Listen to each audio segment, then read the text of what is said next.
വയനാട് കൽപ്പറ്റയിലെ കുടുംബ കോടതിയിൽ ബോംബ് ഭീഷണി. ഇമെയിൽ വഴിയാണ് ഭീഷണി സന്ദേശം ലഭിച്ചത്. പോലീസും ബോംബ് സ്ക്വാഡും കോടതിയിൽ പരിശോധന നടത്തുകയാണ്. സുജിത്ത് അയ്യപ്പത്ത് വയനാട് ചെയ്തു. സുജിത്ത്, പരിശോധന ഇപ്പോഴും തുടരുകയാണ്. അസ്വാഭാവികമായി ഒന്നും കണ്ടെത്തിയിട്ടില്ല എന്നാണ് മനസ്സിലാക്കുന്നത്. സന്ദേശത്തിന്റെ ഉറവിടം സംബന്ധിച്ച് എന്തെങ്കിലും സൂചനയുണ്ടോ? ഏറ്റവും പുതിയ വിശദാംശങ്ങൾ. സുഹൈൽ, പരിശോധന പൂർത്തിയായിരിക്കുന്നു. അസ്വാഭാവികമായ ഒന്നും കണ്ടെത്താൻ കഴിഞ്ഞിട്ടില്ല. ബോംബ് സ്ക്വാഡും ഡോഗ് സ്ക്വാഡും പോലീസും ചേർന്നാണ് പരിശോധന നടത്തിയത്. കാരണം ഇന്ന് ഉച്ചയ്ക്ക് തൊട്ട് മുമ്പായാണ് ജഡ്ജിക്ക് ഇങ്ങനെ ഒരു സന്ദേശം ലഭിച്ചത്. കുടുംബ കോടതിയിലേക്കാണ് ഇങ്ങനെ ഒരു സന്ദേശം വന്നിരിക്കുന്നത്. അതായത് ബോംബ് ഭീഷണി ഉൾപ്പെടുന്ന വിവരങ്ങൾ പരാമർശിക്കുന്ന ഒരു സന്ദേശമാണ് വന്നത്. ഇതേ തുടർന്ന് പോലീസിൽ വിവരമറിയിക്കുകയും പോലീസ് എത്തി ഈ തെരച്ചിൽ നടത്തുകയും ചെയ്തു.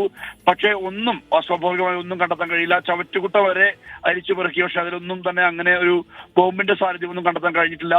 ഏതാണ്ട് ഒരു ആഴ്ചകൾക്ക് മുമ്പാണ് പൂക്കോട് വെറ്റിനറി സർവകലാശാലയിൽ സമാനമായ രീതിയിൽ തന്നെ ബോംബ് ഭീഷണി ഉണ്ടായിരുന്നത്. ഇതുപോലെ വൈസ് ചാൻസലർക്കും രജിസ്ട്രാർക്കും മെയിൽ മുഖാന്തരമാണ് ഇങ്ങനെ ഭീഷണി സന്ദേശം വന്നത്.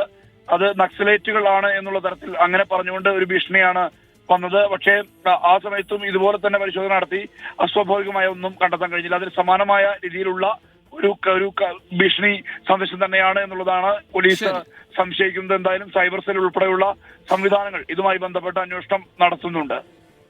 പൂക്കോട് വെറ്റിനറി സർവകലാശാലയിലെ ബോംബ് ഭീഷണി വൈസ് ചാൻസലറുടെ ഇമെയിലേക്കാണെങ്കിൽ ഇന്ന് കുടുംബ കോടതി ജഡ്ജിന്റെ മെയിലിലേക്കാണ് ഭീഷണി സന്ദേശം എത്തിയത്. എന്തായാലും ഉറവിടം തേടിയുള്ള അന്വേഷണം അത് തുടങ്ങിയിട്ടുണ്ട്.